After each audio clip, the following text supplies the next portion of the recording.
All right, everybody, I'm trying to shoot this with my phone and maybe use a couple different cameras and see how it turns out. Anyhow, welcome to Tim Time Projects. I'm the proprietor of this store. My name's Tim.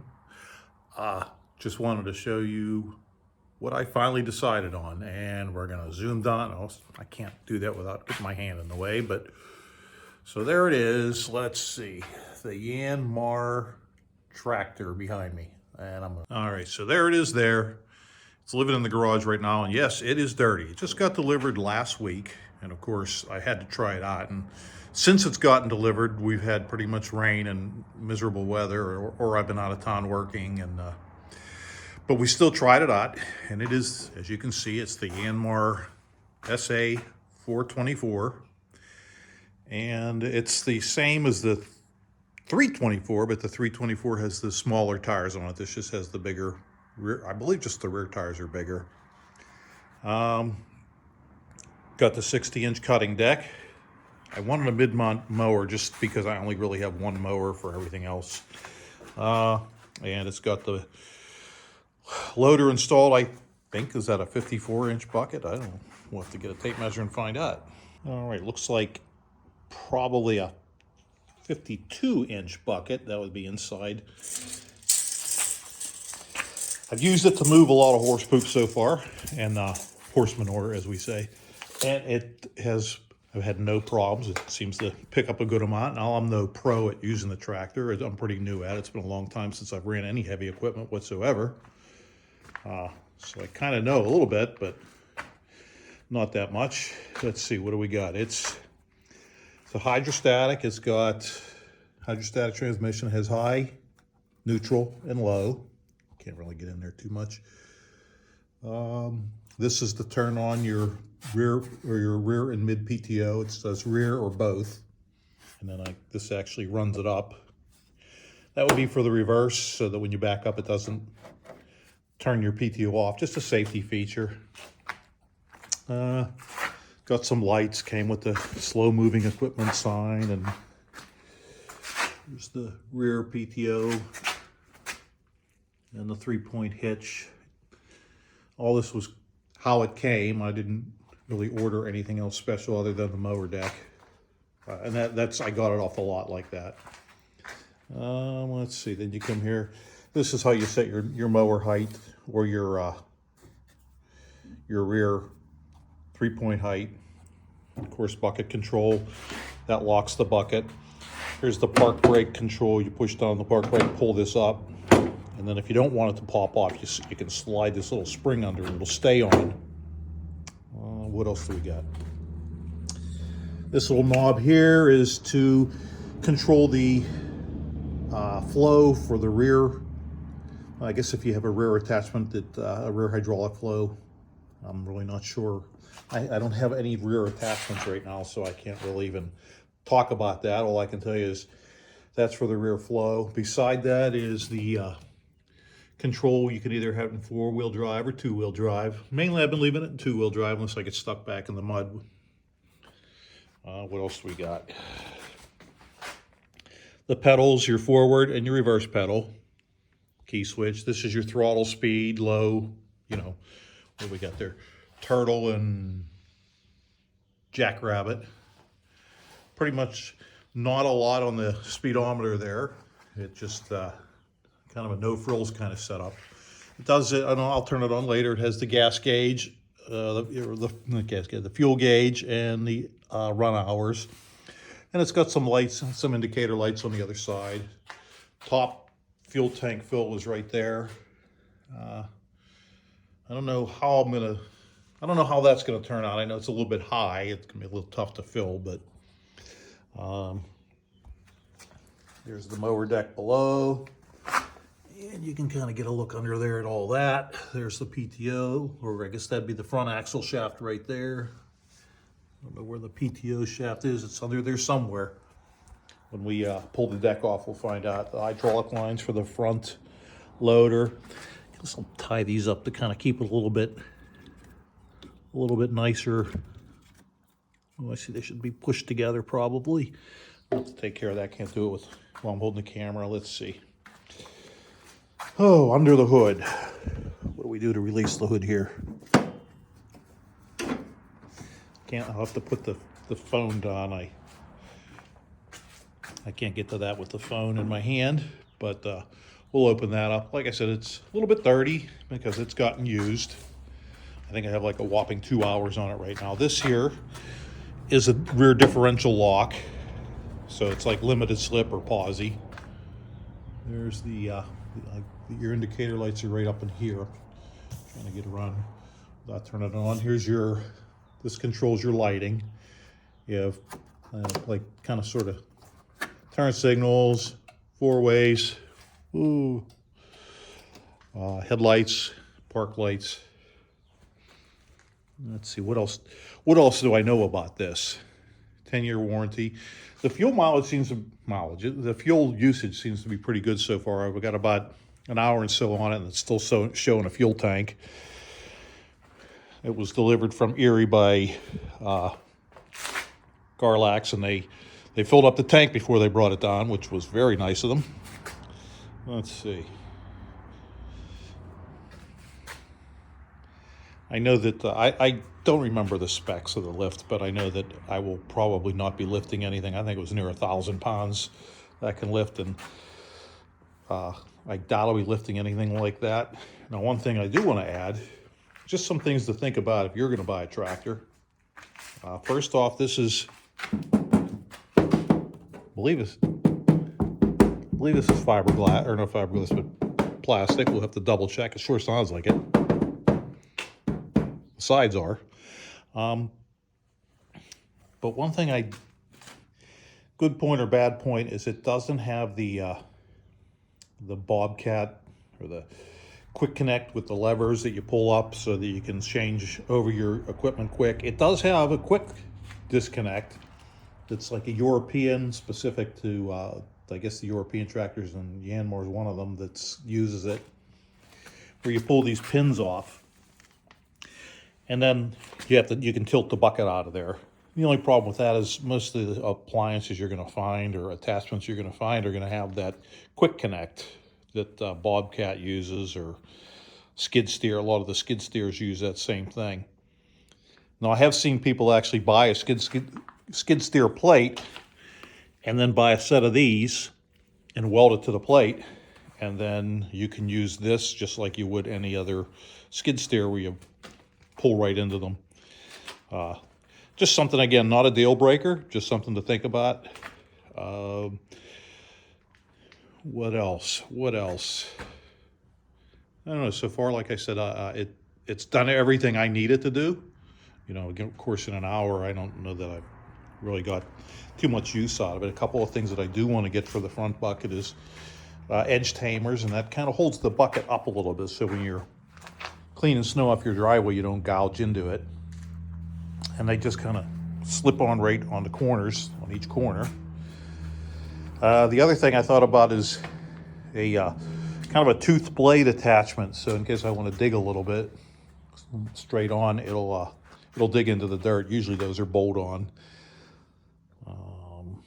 I haven't really looked at too much of that, and I do want to get some type. I had to lean the ropes bar back, the ROPS bar, whatever you want to call it, because it obviously wouldn't fit in through the garage like that.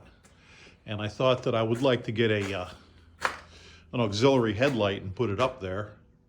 The only problem is if I have it like that and I'm sitting in the seat, my head would be in the way, so that would kind of block it. So, and then if I put it up, I'm going to have to keep remembering to lower the bar every time I pull in the garage, and you know what's going to happen there.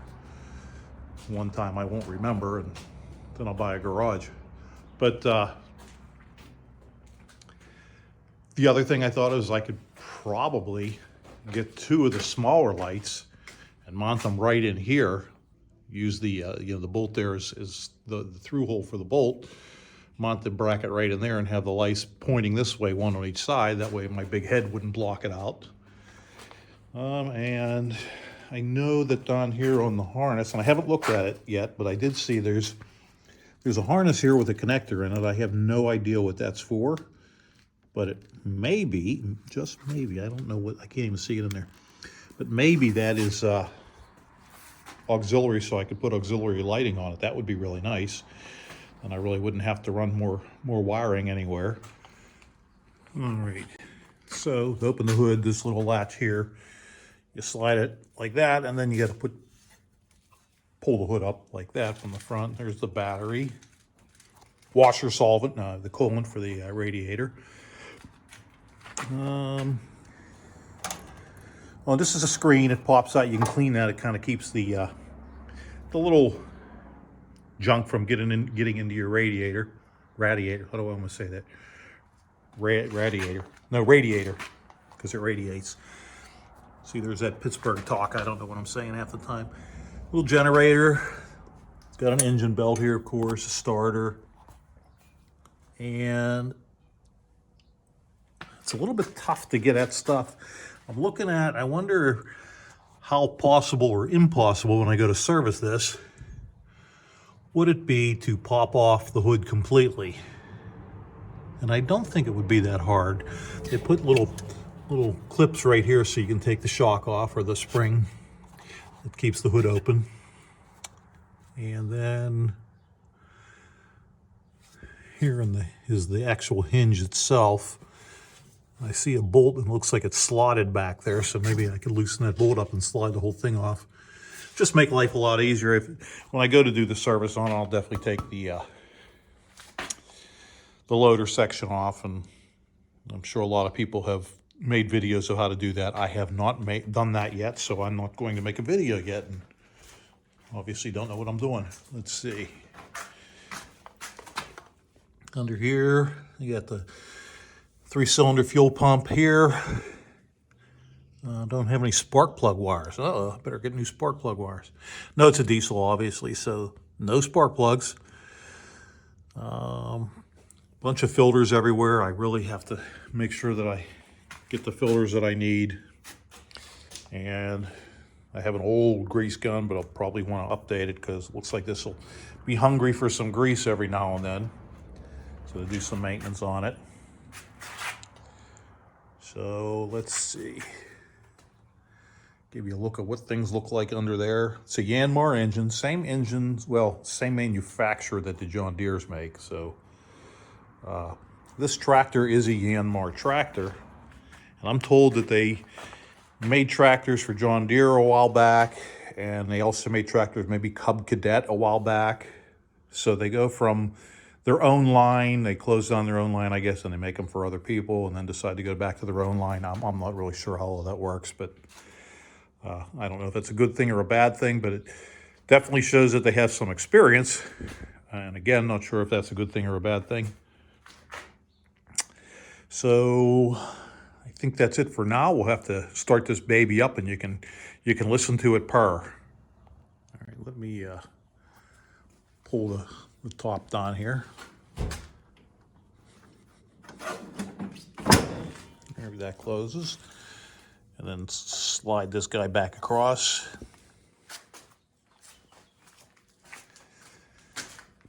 Again, this is all hard to do with a phone in your hand.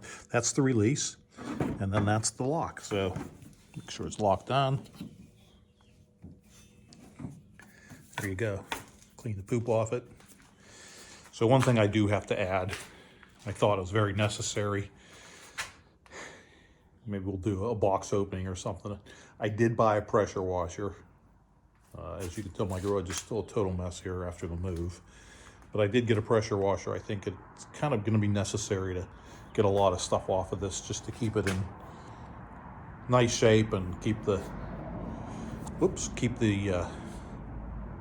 horse manure and everything else from rotting things away. So I just got a kind of a cheapy pressure washer that we can get it cleaned up quick. So let me get some keys and we'll start this bad thingy up. All right, I switched to the regular camera. Just want to see how it looks different. Same lighting in the garage here. So, and I did double check that it's a resin hood. I guess some type of resin plastic. The hood and fenders, it's all one piece. I mean, I guess you could get it. No, you can't even get it apart. It's if you crack something. Well, let's see. Let me see if I can put this here.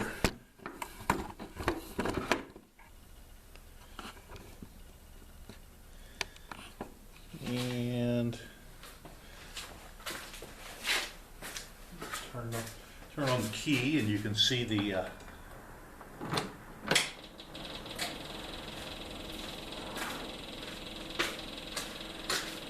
can see what happens when you turn the key on. Kind of hard to get a view around the steering wheel there, but so there's the idiot. We used to call them idiot lights. And then over there is the fuel gauge and hour meter, 2.6 hours on it.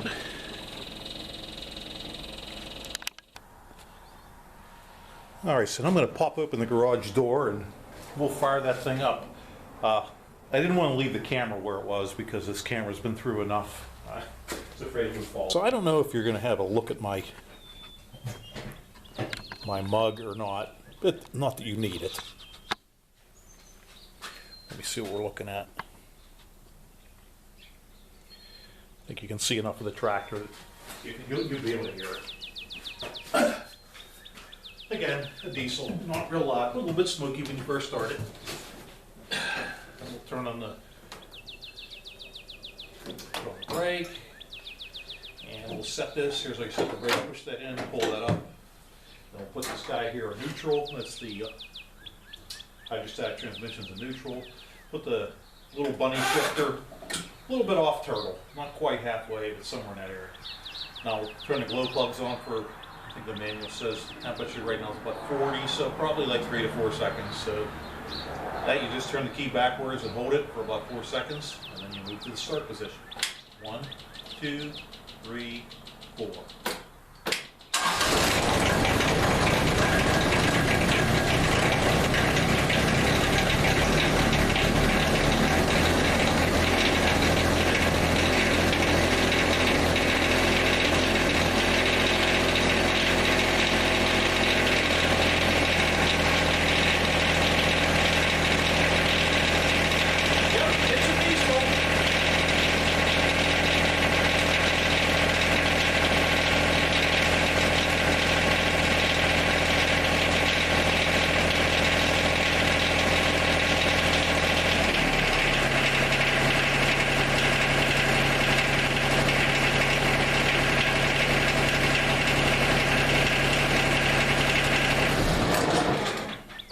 So that's it.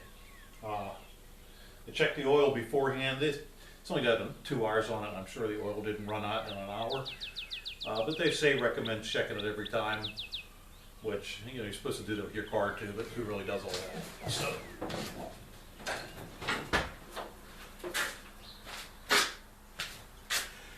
Let's see. So, yeah, it's a diesel. So that's it. And why did I choose the Yanmar? Couple of reasons. 2 main reasons to choose the Yanmar. One was price. And second was availability. Up in this area, there wasn't many tractors available. Let me get that. So, yeah, there wasn't many tractors available. So this was basically the only one I could find on the lot. It was between, of course, the green machine, John Deere, and Yanmar was the one that I chose, and a Kubota also. I really liked the Kubota. I think it was 2601, but I couldn't find those anywhere. Of course, a little bit more than this. The John Deere 2025. Again, it was kind of hard to find it. I don't know if it's the whole COVID thing or what, but tractors are a little bit hard to find. They seem to be rolling in now, at least in this area. I had originally looked at Yanmar, and then I started looking at things like TYM and LS and even Mahindra. The Mahindras seemed a little bit too heavy for what I wanted, and they were a little pricey. The LS and the TYM, I really like the looks of them, but I was afraid that I may not be able to find service in my area. Yanmar are pretty plentiful, and John Deere is pretty plentiful, but the Kubotas, again, I couldn't find them anywhere either. There's a couple in this general area that are at least one Kubota dealer. One's up closer to Erie, and one's over in Ohio. Yanmar here. I think there's some down in Butler, some up in Erie. They're all over the place. But and the John Deere, of course, they're on every street corner. They're like, what's the coffee company? So anyhow, we ended up, as Samantha would tell you. Tell them what kind of tractor did we buy? A Yanmar. And why did we buy a Yanmar? I'm not too sure. Nobody really knows. All right, there's Sam driving the tractor. Okay. Sam has driven the tractor. This is not, she's actually helped shovel poop with it as well. So it's not like I don't let anyone drive it. Of course, she has to sign a paper and give me $20,000 up front cash. So let's see. So what are your thoughts on the Yanmar, Sam? Did you? I don't know much about tractors, but I like this one. I mean, it's better than like the normal lawnmower. Well, you've driven the Kubota. Yeah. Oh yeah. But that's a lot smaller than, not the Kubota, the Husqvarna. Husqvarna. That's a lot smaller than this, though. Yeah. That was the biggest Husqvarna they made for lawn care. Yeah, it feels pretty strong. Looks like a nice tractor. I don't really know what all you're looking for, but it's easy to control, so that's pretty cool. Yeah. And it's fun to throw the bucket around. Oh, and the bucket indicator here, let's see if I can show you. I have to spin it around so I can see what I'm doing here. Nobody ever quite knows what I'm doing.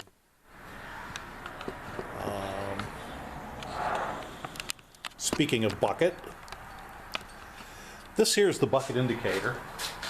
And the idea is, see how the rod's bent right here? Comes up and here's the bend mark. If you have the bend laying right inside this groove, your bucket is pretty straight when it's on the ground.